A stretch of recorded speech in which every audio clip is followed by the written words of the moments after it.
ரெண்டாவதா கங்காதேவிய தலையில தாங்கி கங்காதரரா ஆனாரு.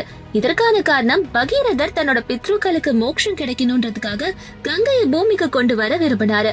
ஆனா கங்காதேவி தன்னோட அற்புதமான ஆற்றலால பூமியை நாசம் செய்யக்கூடும் என்பதனால இறைவன் கிட்ட என் ஓட்டத்தை தாங்கிக் கொள்ளுங்க வேண்டாங்க.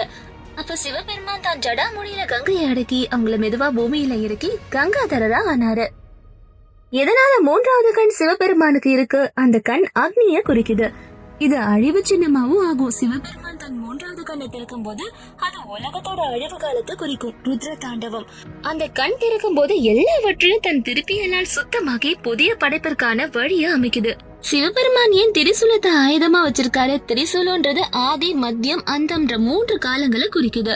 இந்த 3 காலங்களையும் நிர்விகார நிரஞ்சன ஸ்வரூபமா இருக்காரு சிவையா. அதற்கு அவருக்கு ஸ்தானம்ன்ற பெயரும் இருக்கு.